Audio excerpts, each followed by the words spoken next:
अस्सलामुअलैकुम नाज़रीन, मैं हूँ शर्नीला अमार और मेरे साथ मौजूद है ज़हीर अहमद और आप देख रहे हैं हमारा प्रोग्राम टाकरा। सबसे पहले आपने हमारे चैनल को सब्सक्राइब करना है, बेल आइकन के बटन को प्रेस करना है। 2 दिन की गैर हाज़िरी के बाद हम आपके सामने हाज़िर। बहुत से मामलात हुए हैं, बहुत सी अफ़वाहें उड़ी हैं, बहुत से अंदरूनी ज़राए के ज़रिए खबरें आई हैं, वो खबरें कौन-कौन सी है, उस सब के ऊपर हम डिस्कस करेंगे। अगर आप प्रोग्राम आखिर तक देखेंगे तो आपको पता चलेगा कि बड़ी इंटरेस्टिंग अंदर खबरें हैं, इल्ज़ामात लगाए गए, उनसे यू टर्न लिए गए, इमरान खान को इग्नोर कर दिया गया, कैसे नवाज़ कहाँ पे जा रहे हैं और फैज़ हमीद का क्या मामला है, इस सारे के मामलात के ऊपर हम बात करेंगे। मेरे साथ मौजूद है ज़हीर। अस्सलाम वालेकुम ज़हीर। जी वालेकुम। अच्छा ज़हीर, सबसे पहले हम बात करते हैं आज नवाज़ साहब की। कल मरियम नवाज़ ने एक मीटिंग की थी पंजाब के अंदर, जिसमें वो ट्रांसपोर्ट के ऊपर सारी वो ब्रीफिंग ले रही थी, तो नवाज़ साहब उनके साथ बैठे हुए थे। इसका मतलब ये है कि जी वो एक्टिव है, बेटी को सपोर्ट करें, इस वजह से वो आए हैं ब्रीफिंग ले रहे हैं। फिर उनके बेटे हसन हुसैन नवाज़ पाकिस्तान आए, अदालतों में गए, वो जो केस उनके ऊपर चल रहा था उनको क्लीन चिट मिल गई और उनके ऊपर केसेस जो खत्म हो गए। अब जो अफवाहें हैं वो उड़ाई जा रही हैं कि जी नवाज शरीफ जो है वो सऊदी अरब जा रहे हैं, सऊदी अरब के बाद लंदन जा रहे हैं, नवाज शरीफ सियासत से बिल्कुल निकल रहे हैं। तो जिस तरह वो मीटिंग में जा रहे हैं, बेटी को गाइड कर, उससे लगता तो नहीं कि वो सियासत से उस तरह से निकल रहे हैं। लेकिन ये है कि नवाज शरीफ हर साल जो है वो सऊदी अरब जाते थे। जब वो वजीर आजम भी थे, याद होगा आखिरी अशरा जब से वो सऊदी अरब से वापस आए हैं एग्जाइल के बाद से, वो हमेशा आखिरी अशरा जो होता था वो सऊदी अरब में गुजारते हैं। उसमें फैमिली भी उनके साथ जाती है। उसके बाद उन्होंने लंदन जाना अपने कुछ टेस्ट के लिए, उसके बाद वापसी है, उन्होंने आ जाना है। लेकिन अफवाहें बहुत उड़ाई जा रही है NA-130 के हल्का, हालांकि वो हल्का खुल भी नहीं सकता क्योंकि हल्के वो खुल रहे हैं जहां पे जीत का मार्जिन रिजेक्ट किए हुए वोटों से कम हो, तो वो वाले हल्के खुल रहे। जैसे अब्दुल रहमान कांजू का भी आ गया है नोटिफिकेशन, कयूम नाहरा का भी आ गया नोटिफिकेशन। अब वो नवाशी को डराया जा रहा है, कुछ हैंकर आ गए हो जी NA-130 खुल जाएगा, नवाशी को डिस्क्वालीफाई कर दे, वो सियासत से निकल जाएंगे। तो क्या सियासत का जो किंग मेकर है, जो नवाज लीग के मुताबिक किंग मेकर है, इतनी जल्दी सियासत से चला जाएगा? आपको जाता हुआ नजर आ रहा है? जी देखिए, एक तो ये आपकी बात मैं बिल्कुल उससे एग्री करता हूँ कि वो सऊदी अरब की हद तक अगर आप बात करें तो वो शुरू से उनका एक रूटीन है, वो हस्ब रवायत जाते हैं वहाँ पे, इसमें कोई शक नहीं है। और आपने दूसरी बात की है कि बेटी के साथ बैठे हैं। मेरे ख्याल में इसके ऊपर आज डॉन ने एक स्टोरी भी की हुई है। ये एक टॉपिक से खैर हट जाएंगे, लेकिन जिस तरह आपने कहा कि वो पार्टिसिपेट कर रहे हैं, तो इसमें उनके ऊपर तनकीद भी हो रही है कि उनके पास कोई सरकारी ओहदा नहीं है, MNA है, MNA किस तरह बैठ सकते हैं क्योंकि इंतजामी मामला में, क्योंकि पहले टिकर ये चले थे कि उन्होंने सदारत की है तीनों इजलासों की, तो सदारत कैबिनेट के अंदर बैठ के उस तरह नहीं कर सकते, ये भी एक था। बेटे को लेकिन गाइड कर रहे हैं भाई।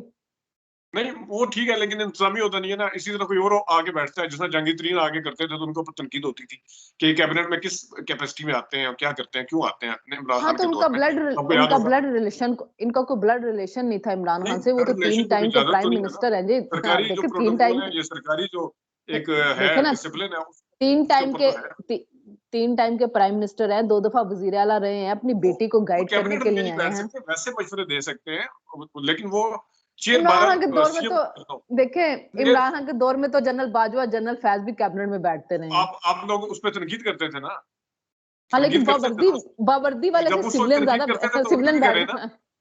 बावर्दी वाले से उस सिविलियन वक्त बैठ तनकीद सकता करते है। थे तो अभी भी करे। आपको याद होगा गवर्नर पंजाब ने, जो पंजाब के गवर्नर है, उन्होंने इस चीज के ऊपर वो रोक दिया था कि पता नहीं इमरान खान के कहने के ऊपर ये परवेज लाई असम्बली तोड़ रहे हैं, क्या कर रहे हैं। और फिर ये मामला अदालत तक चला गया था, क्योंकि इमरान खान साहब ने, वो सीएम ने खुद करने होते हैं फैसले। बड़ा इसके ऊपर रोला हुआ था, शोर हुआ था, तो वो एक, खैर ये टॉपिक इसके ऊपर हम बाद में किसी वक्त कर लेंगे। लेकिन जो सऊदी अरब की हद तक तो ठीक है, लेकिन मेरे ख्याल में अगर लंदन भी जाते हैं और वो वहां पे जाके अपना हेल्थ का वो करवाते हैं तो वो भी ठीक है। लेकिन अगर वापस नहीं आते, नंबर वन। एक दूसरा, और मुझे लगता नहीं है कि वो वापस नहीं आएंगे, अगरचे वो इस टाइम, अगरचे उस तरह के उनके अंदर कोई सामने नहीं आ रही कि वो उस टाइम क्या सोच रहे हैं। अभी भी मैं टीवी देख रहा था, उसके ऊपर वो एक एंकर, एक साफी लगे हुए थे कि इमरान जो ये जिमनी इलेक्शन के जो टिकट है वो भी शहबाज शरीफ की मर्जी के दिए गए हैं, तो दोबारा पुराने पुराने लोगों को जिन्होंने कुर्बानियां दी उनको फिर नजरअंदाज किया गया जिमनी इलेक्शन के हवाले से। अभी वो एक पूरा सेगमेंट चल रहा था। लेकिन बहरहाल वो नवाज शरीफ साहब नजर वो वाले नहीं आ रहे जो नवाज शरीफ साहब होते थे। मतलब वो असर्ट करते हुए या असिस्ट करते हुए या मशवरे देते हुए अपनी बेटी के हद तक नजर आएंगे, तो फिर अपने भाई के हद तक भी नजर आए। उस कैबिनेट के अंदर बैठ के, उस मीटिंग के अंदर बैठ के उन्होंने फेडरल गवर्नमेंट के ऊपर तनकीद की है किस्म की। वो क्या किया कि इस तरह महंगाई नहीं होनी चाहिए, IMF की शराइत इस तरह नहीं माननी चाहिए। आपके सामने आपने पढ़ा होगा, आज अखबारों में भी आया हुआ सारा कुछ। तो वो उस तरह से नजर नहीं आ रहे, शायद वो थोड़े से साइड पे अपने भाई को, या तो क्योंकि उस दिन तो उन्होंने जब यहाँ पे वोट दिया था या नॉमिनेट किया था अपने भाई को ऐवान कायद के लिए, तो उस टाइम तो उन्होंने कहा था कि मेरे से भी ज्यादा अच्छे उम्मीदवार है। लेकिन वो बहरहाल अगर या तो उनको डिसोन करना पड़ेगा फेडरल गवर्नमेंट को, या उनको भरपूर तरीके से ओन करना पड़ेगा। ये दरमियान की सियासत। फेडरल गवर्नमेंट को डिसऑन कैसे कर सकते हैं कि भाई उसमें सागदार जो है वो इस वजीर खारजा बन के बैठ गए हुए, तो वो डिसऑन तो कर नहीं सकते है ना। देखिए, तनकीद करना, आप देखिए बाकी जितनी कैबिनेट है, जितने भी लोग हैं, उसको डिफेंड कर रहे हैं। देखिए तनकीद करना नहीं आप इसको कह सकते, वो एक तरह से एक बात कर रहे थे कि आईएमएफ की बात मान के हमें हर तरह की महंगाई जो करनी पड़ी। और अभी भी देखिए आईएमएफ जो के साथ जो अभी एग्रीमेंट आपका होने वाला है, जो कह रहे हैं कि एलामिया आ जाएगा आज आईएमएफ का, फिर आपकी बिजली जो है वो महंगी होगी, तो उसका बोझ गरीब के ऊपर पड़ता है। तो उस हिसाब से वो बात करें, इसको आप तनकीद मत करें, क्योंकि अगर वो खुद भी वजीर आजम बनते तो आईएमएफ के पास उनको जाना पड़ता। इसके बगैर तो चारा ही नहीं था ना। सागदार नहीं गए थे तो हालात देखे थे कहां पे पहुंचे थे। देखिए, मैं एक मिसाल देता हूँ। देखिए, पीपल्स पार्टी ने जो है वो जिस तरह के ओहदे लिए हैं, वो कैबिनेट में शामिल नहीं है, इसके बावजूद भी वो आईएमएफ के हवाले से कोई तनकीद उस तरह से नहीं कर रहे। हाँ, अपोजिशन उसके ऊपर तनकीद कर सकती है, नहीं होने दे रहे वो। और आपको याद होगा आईएमएफ के उस तरह देखें, उन्होंने उस तरह से तनकीद नहीं की। वो जो एक बाय द वे बात है कि गरीब पे ऊपर बोझ बहुत मर रहा है, आईएमएफ की हर बात तो नहीं मानी जा सकती, लेकिन माननी पड़ेगी। तो आपको याद होगा इसहाक डार साहब ने आके उनका मामला बिगड़ा कहां से था, उन्होंने भी तो यही कहा था ना। आज तक इसहाक डार को वजारत खजाना से जाना पड़ गया, सिर्फ वो वाला एक एग्रीमेंट नहीं करवा सके थे। उसके ऊपर उन्होंने मीडिया के ऊपर भी पता नहीं क्या क्या कहना शुरू कर दिया। आईएमएफ के साथ भी उन्होंने सिंग लड़ाए थे। तो यहाँ पे नवाज शरीफ साहब अगर से वजीर खजाना नहीं है, उस सिंग की कीमत बड़ी भारी पाकिस्तान ने अदा की थी ना, कि आपका डॉलर कहां पे पहुंच गया था, हर चीज में इतनी महंगाई हो गई। अगर बर वक्त वो मायदा हो जाता तो मामला दो बेहतर हो जाते। अच्छा ज़हीर, एक अफवाह बड़ी उड़ रही थी कल, हमने देखा जी वो जनरल फैज हमीद के भाई को गिरफ्तार कर लिया। किसी ने कहा जी वो एंटी करप्शन के उसके भाग गया, लेकिन फिर पता चला नहीं जी वो गिरफ्तार हैं।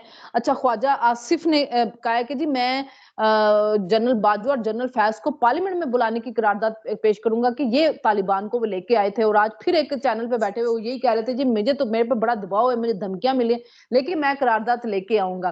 तो जनरल फैज हमीद के शिकंजे कसे जा रहे हैं क्या? देखिए, आज ये अखबारों में खबर लगी हुई है, उनके जो भाई हैं नजफ हमीद गलबन उनका नाम है, उनको दोबारा गिरफ्तार किया गया। पहले भी वो गिरफ्तार हुए थे, उनको दोबारा किया गया। देखिए, ख्वाजा आसिफ साहब बात कर रहे हैं, आइडियली बहुत अच्छी है, लेकिन ख्वाजा आसिफ साहब को ये सोचना चाहिए कि हमेशा एस्टेब्लिशमेंट के रिटायर होने के बाद तीर बाहर नहीं निकाले जाते हैं। जब एस्टेब्लिशमेंट होती है ऑन ड्यूटी, उस टाइम तो आप उनको मैसेज कर रहे होते हैं कि मुझे जिता दें। अब वो कह रहे हैं कि पार्लियामेंट में बुलाया जाएगा, तो ये ड्यूल स्टैंडर्ड जो है ये नहीं चलते। आज की एस्टेब्लिशमेंट के हवाले से वो सब कुछ गुडी गुडी नजर आता है। जो जब रिटायर हो जाती है उस वक्त जनाब आपको सारा कुछ नजर आना शुरू हो जाता है। आइडियली मैं अगेन कहूंगा कि बुलाया जाना चाहिए, क्यों नहीं बुलाया जाना चाहिए उनको, बिल्कुल बुलाया जाना चाहिए। लेकिन जो ये बात कर रहे हैं तो इसके ऊपर मेरा थोड़ा सा वो है। नहीं, वो देखें, वो बात कर रहे हैं कि जो तालिबान को यहाँ लाके बसाया गया, पार्लियामेंट को बाईपास किया गया था, पार्लियामेंट से कोई बात नहीं की गई थी, इसके ऊपर उनको बुलाया जाएगा। मेरे ख्याल में चले रिटायरमेंट के बाद ही सही, कोई प्रेसिडेंट तो सेट होगा ना, कोई प्रेसिडेंट तो सेट होगा, चाहे रिटायरमेंट के बाद बुलाया जाए। अच्छा, दूसरी है कि जो इल्जामात है, हम सुनते हैं कि इल्जामात लगा दिए जाते हैं, कोई कानून साजी हमारे इस मुल्क में हुई नहीं हुई है। अब जो शेर अफजल मरवत था, आपको याद होगा, बड़ी उन्होंने स्टोरी बनाई थी कि जिंदाल को सुपारी दी गई, उसने दुबई में किसी को हायर किया, दुबई से अफ्रीका। अब जब एफआईए में वो केस किया गया, एफआईए ने उनको बुलाया, तो उन्होंने कहा है कि जी मैंने तो इल्जाम लगाया ही नहीं मरियम नवाज के ऊपर। हालांकि आपने भी वीडियो देखी, मैंने भी वीडियो देखी। फिर शानदाना गुलजार जो थी, उन्होंने लगा दिया था जिले शाह का, कि जिले शाह को जो है मरियम ने, मैंने ऑडियो सुनी है, मरियम नवाज ने किया। जब उसको एफआईए ने बुलाया तो उसने पेशावर जाके वो ले लिया है, जमानत ले ली है। तो क्या बेहतर नहीं होगा कि आप उतना ही इल्जाम लगाए जितने आपके पास सबूत हो? आप इल्जाम लगा देते हैं, बात फैल जाती है, उसके बाद आप आके मुकर जाते हैं, यू टर्न ले लेते हैं। तो शेर अफजल मरवत से तो खैर इस बात की मुझे कोई तवक्को नहीं थी कि वो अगर इल्जाम लगाएंगे तो फिर उससे जल्दी मुकर भी जाएंगे। मुकर भी जाएंगे। नहीं नहीं, ये बात बिल्कुल ठीक है। देखिए, ब्लैक एंड व्हाइट में अगर आप किसी के ऊपर भी इल्जाम लगाएंगे तो वो आपसे सबूत भी मांगे जाएंगे। वो बंदा जो है वो अपने बारे में जाके वो कानूनी हेल्प भी लेगा, कोई ना कोई कार्रवाई भी करेगा। ब्लैक एंड व्हाइट में आप किसी के ऊपर ये इल्जाम लगा दें कि फलाना मुझे मारना चाहता है, फलाने ये है फलाना, आप किसी बुनियाद के ऊपर वो बात कर रहे होंगे, जब जिस बुनियाद के ऊपर आप वो बात कर रहे हैं तो वो सामने ला के रख दें, मामला खत्म हो जाएगा। वरना तो फिर आपको पता है फीस भी उठानी पड़ती है बकायदा तौर पे। और इस तरह भड़क मारने से बेहतर होता है कि बाद में शर्मिंदगी से बचने के लिए बचा जाए, उससे बेहतर यही होता है कि आप इस तरह की बात ही ना करें जिसके ऊपर बाद में आपको शर्मिंदगी उठानी पड़े। तो जब आपके पास किसी भी हवाले से कोई भी किसी भी पार्टी का है, उसके पास सबूत नहीं है, इस तरह माजी में भी मिसालें काफी सारी मिलती हैं कि आपके पास सबूत नहीं होते और बाद में फिर वो शर्मिंदगी उठाना पड़ जाती है, नहीं मेरा कहने का मकसद ये नहीं था, नहीं मेरा कहने का वो फिर वजाहतें देनी पड़ जाती हैं। तो मेरे ख्याल में इस तरह ब्लैक एंड व्हाइट में स्वीपिंग स्टेटमेंट, और वो भी विदाउट प्रूफ के नहीं देनी चाहिए, इस नहीं लेवल देने तक फिर चाहिए। बात है। अच्छा, ज़हीर, एक सीरियस मसला जो पीटीआई की तरफ से अब नज़र आ रहा है और लोग अब उसके बाद उनकी पार्टी जो है वो सबको लग रहा है कि एक तितर-बितर सी हो रही है। पहले हमने एक चीज़ देखी थी कि जब अमीन गंडापुर जो हैं वो जाके इमरान से निकले, तो उसके बाद अली मोहम्मद की स्टेटमेंट आई कि इमरान ने कहा कि अब पार्टी के मामला सियासी क़यादत चलाएगी, वुकला से सारे मामला जो है ले लिए गए, जबकि अभी चेयरमैन जो है गौहर अली है, इंट्रा पार्टी इलेक्शन जो है उसके मुताबिक। फिर इनकी कोर कमेटी की मीटिंग हुई, इस कोर कमेटी की मीटिंग के अंदर जो थी वो सरजनिश की गई शेर अफजल मरवत की कायदा मुतनाज़ा बयानी ने। फिर कोर कमेटी से ये बातें बाहर आई कि जी जो टिकटें तकसीम की गई थी उसमें इमरान की मर्जी शामिल नहीं थी, जो सुन्नी इत्तेहाद कौंसिल से इत्तेहाद हुआ उसके अंदर इमरान की मर्जी शामिल नहीं थी। आइंदा जो काम भी होगा वो बानी पीटीआई जो है उनसे पूछ के किया जाएगा। मतलब इतना ज्यादा कंफ्यूजन लोगों के ज़हनों में क्रिएट कर दिया गया है, मीडिया के ऊपर क्रिएट कर दिया गया है। ऐसा लग रहा है जैसे पार्टी इमरान से पूछ के काम हो ही नहीं रहा, जबकि इमरान से रोज वकील मिलते थे, इमरान से रोज सहाफी मिलते थे। इसी के साथ एक और मामला जुड़ा हुआ है आईएमएफ वाला, कि जिसके अंदर जब आईएमएफ को खत लिखा तो गंडापुर ने और जो इनके एक और दो सीनियर लीडरान थे उन्होंने कहा कि नहीं जी, वो खत का मतलब ये नहीं था कि कर्जा मत दे, इमरान कुछ और कहते थे। अब वो शहबाज गिल ने आईएमएफ के बाहर एहतजाज किया है, तो जैन कुरैशी ने कहा कि जी हमारा उससे कोई ताल्लुक नहीं है। इमरान खान ने जेल के अंदर से कहा कि शहबाज गिल बिल्कुल ठीक कर रहा है। ये समझ नहीं आ रही कि इमरान सहाफियों को कुछ और कहते हैं, पार्टी कुछ और कह रही है, और अब तो ये बात भी सामने आ गई कि इमरान खान के साथ टिकटॉक पे मुशावरत ही नहीं हुई है। ये बात ठीक है। देखिए, इमरान खान साहब को इस टाइम अंदर है और उन्हें या तो साफी बताते हैं या जो चांद के वकील बताते हैं, वो आगे भाई बताते हैं वो क्या सोच रहे हैं। उस एक मसला ये भी है, कोई भी वकील मिलने के लिए जाता है, वो जाके कहता है कि इस तरह करते हैं, ये गलती हो रही है, तो खान साहब कहते हैं ठीक है, क्योंकि उनको तो वो एक वन साइड की तस्वीर नजर आ रही होती है। उनको जो बताया जाता है वो कह देते हैं इस तरह कर ले, इस तरह कर ले।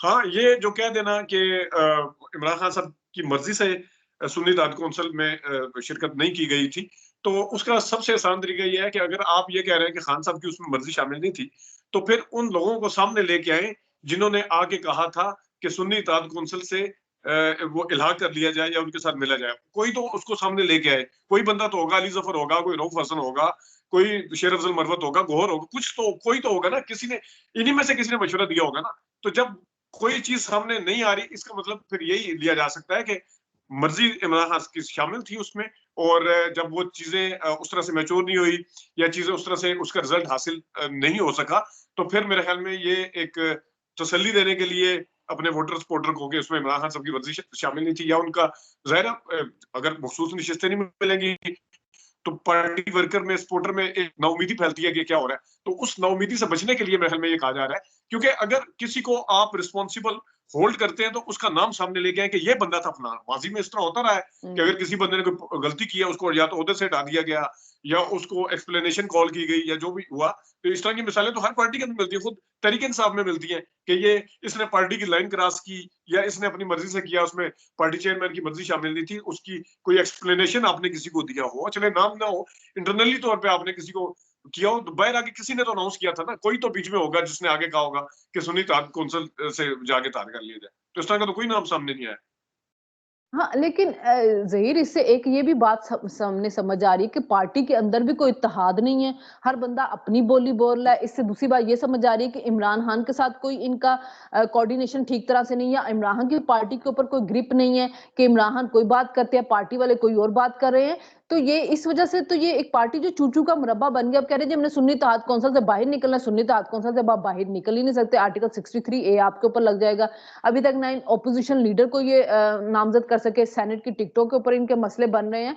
तो कुछ गड़बड़ है, या तो बीच में लोग गड़बड़ कर रहे हैं और इमरान खान का मैसेज सही तरह से कन्वे नहीं हो रहा, या इमरान खान कोई गड़बड़ कर रहे हैं कि वो अंदर से इनको मैसेज कुछ और देते हैं और सहाफियों को मैसेज कुछ और दे देते हैं।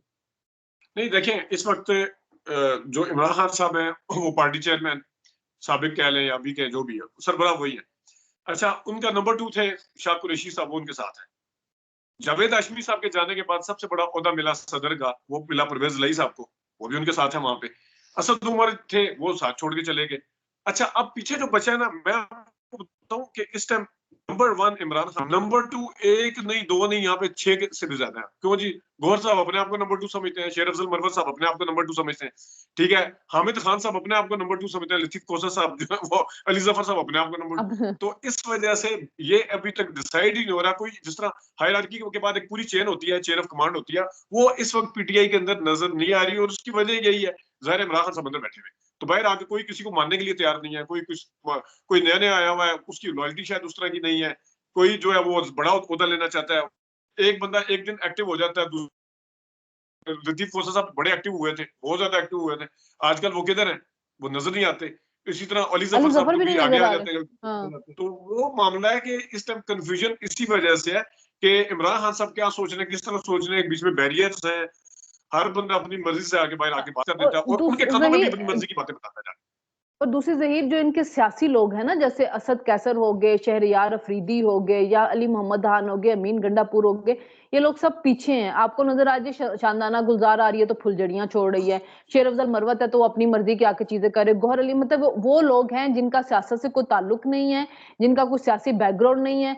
उनकी वजह से मामला जो है वो ज्यादा आपको खराब होते नजर आए। जो बीच में बात आई थी ना कि सियासी लोग अब मामला चलाएंगे, तो शायद इमरान को भी रियलाइज होना शुरू हुआ है कि अगर मैंने सियासत करनी है तो फिर मुझे सियासी लोगों की बात सुननी होगी। इन लॉयर्स जो है, ये तो ये उनकी बात हुई कि ना उन्होंने इमरान को रिहा करा है, उन्होंने हर लीगल काम जो उनको पता था कि उनके लिए गड़बड़ हो सकती है, वो वकील होकर उनको क्यों नहीं नजर आया जो आम बंदे को नजर आ रहा था। ये बात ठीक है। अच्छा, दूसरी बात जो आपने की ना, जिस तरह बयानात अली मिन गंडापुर और दूसरे अपने आमिर डोगर, और अच्छा, ये एक पीछे रहने की वजह भी एक ये है शनीला, मैं आपको बताऊं कि अगर आप शेर अफजल मरवत बनेंगे, तो शेर अफजल मरवत जब आप बनेंगे तो आपको उसकी प्राइस भी पे करनी पड़ेगी। अली मोहम्मद खान साहब 7 दफा रिहा हुए थे, 7 दफा गिरफ्तार हुए थे। इस टाइम आगे वो अगर हार्ड लाइन लेना शुरू कर दें तो उनको भी प्राइस पे करनी पड़ेगी। यही वजह है कि जितने भी पार्लियामेंटेरियन है वो एक हद से ज्यादा नहीं जाते, वो लाइन क्रॉस नहीं करते। उन्हें पता है कि इसकी प्राइस पे करनी पड़ेगी, बजाय इतना गायब होने के, दूसरे मुल्क के अंदर जाके बैठने के बजाय बिल्कुल गिरफ्तार होने के, तो बेहतर है कि जहीर थोड़ी सी खामोशी नहीं इख्तियार करें, हार्ड क्योंकि नहीं, अब जहीर हार्ड लाइन ना ले, लेकिन आप सियासी मामलात में तो आके बात करें ना, कि हुकूमत को क्रिटिसाइज कर रहे हैं या हुकूमत की पॉलिसीज के ऊपर हमें वो चीज भी नजर है। अब जरूरत नहीं कि स्टैब्लिशमेंट पे ही बात हो रही होगी, या अपने शोहदा का मजाक उड़ाना है, या आईएमएफ के बाहर एहतजाज करना है, यही हार्ड लाइन लीजिए। सियासी हार्ड लाइन भी होती है। नहीं, देखिए, जहां तक ये मजाक उड़ाने वाला है, ये तो बिल्कुल ही, वो तो सोशल मीडिया के ऊपर है, उसमें किसी कोई लीडर उस तरह से इन्वॉल्व नहीं है। यहाँ पे जितने भी हैं, आपने देखे होंगे, सब बयान, सब ने उनकी तरदीद भी किया है, उनको बुरा भला भी कहा है।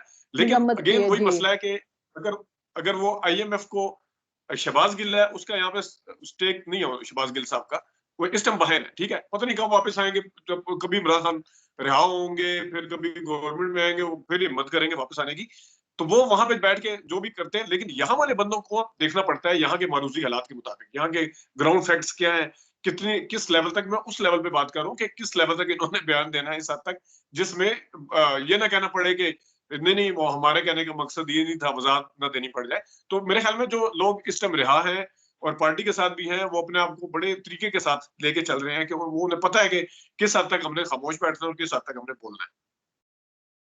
ठीक है, चले जी, देखते हैं जी पीटीआई के मामलात किस तरफ चलते हैं। और क्योंकि अगर देखा जाए तो इस टाइम लोगों का सिर्फ मीडिया है जो कि, या सोशल मीडिया जो हुकूमत की पॉलिसीज या उन चीजों को लेकर चल रहा था, लेकिन जो ओपोजिशन है वो हुकूमत की तरफ उनके मसाइल जो है वो कम है, उनके आपस में जो मसले हैं वो ज्यादा बने हुए हैं। तो मेरे ख्याल में अगर तगड़ी ओपोजिशन करनी है सुन्नी इत्तेहाद कौंसिल ने, तो उनको पहले अपने मामलात को सेटल करना होगा और फिर पार्लियामेंट में आकर भरपूर अपना किरदार अदा करना होगा।